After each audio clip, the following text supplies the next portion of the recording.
Good morning! Ngayon may isi-share na naman ako sa inyong bagong menu, ginataang tilapia.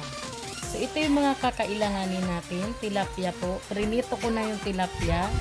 Maglalagay ako ng talong, luya, nakakat into strips, white onion, malunggay, gata, siling haba, at ito na. Umpisa na nating lutuin. So, pinakulo ko lang yung gata.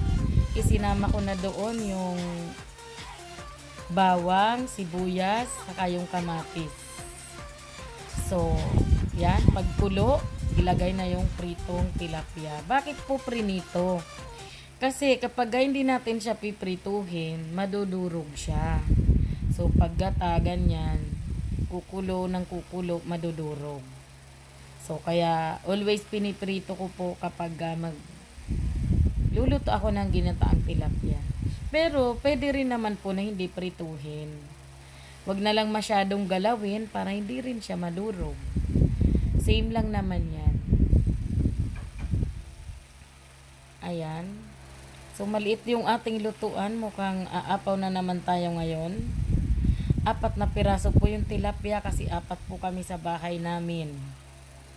Ayan, ganyan lang.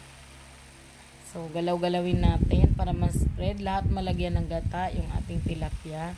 Yung gata ko po, kinikilo kasi yung gata sa amin, kalahating kilo yung inilagay ko. Ayan, nilagay ko na po yung asin. Yan. Yung asin, pagkatapos ilagay ang asin ay iaayos na natin yung talong sa ibabaw. So, dahan-dahan lang kasi para hindi aapaw. Yan. 3 pirasong talong lang naman yan, pero marami na kasi siyang nagawa. Yung ating 3 pirasong talong. So, ganyan lang yan siya sa ibabaw. Pagkalagay natin, ayos-ayusin lang ng paganyan.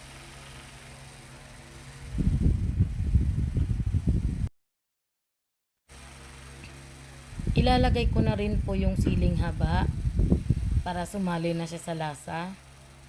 Magkalasa na.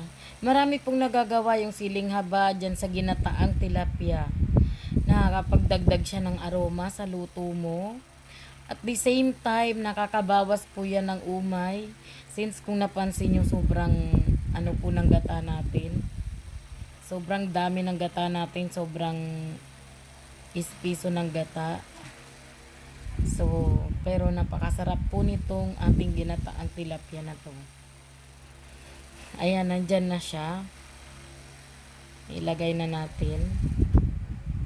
So, medyo hininaan ko lang po yung yung init ng kalan ko para hindi siya umapaw dahil sa pagkukulo niya. So, pakuluan lang natin. Mas maganda po kung tatakpan natin para yung talong maluto. Although mabilis lang naman po ang time ng pagluluto sa talong.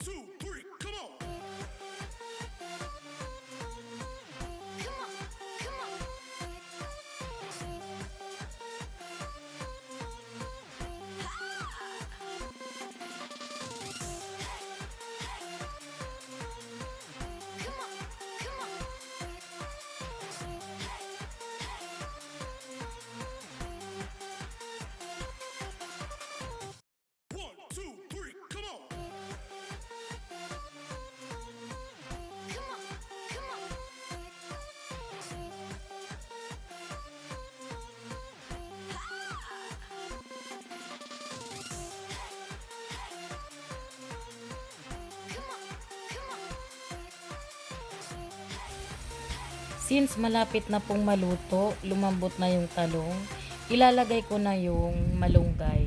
Kung mapansin nyo po, every time na magluluto ako halos, lagi siyang may malunggay. Kasi unang-una po, hindi ko naman binibili yung malunggay. Marami sa amin malunggay. At pangalawa po, sobrang nutritious po talaga yung gulay na malunggay. Ayan na naman tayo. Apaw-apaw na naman yung ating gulay. So, hindi ko muna siya gagalawin at instead, tatakpan ko siya para diretso nang maluto yung malunggay at mamaya ready na yung ating ulam. Saglit na lang po ang pagluto natin yan, mga ilang ano na lang, tapos na yan.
Ayun, after 2 minutes, buksan na po natin yung ating ulam.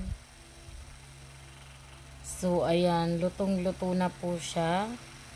At ready na po para kainin natin tong ating ginataang tilapia. So, again po, isalin na natin sa serving bowl. At eto na po ang ating ginataang tilapia. So, napakasustansya po at napakasarap ng ating pang-ulam ngayon. At again po, maraming salamat sa mga viewers ko, sa mga subscribers ko po. At sa mga bago po sa aking channel, i-click nyo na po ang subscribe at ang notification bell para every time na may bago tayo ay lagi po kayong manonotify. Thank you po. Thank you so much. I love you all. 1, 2, 3, come on!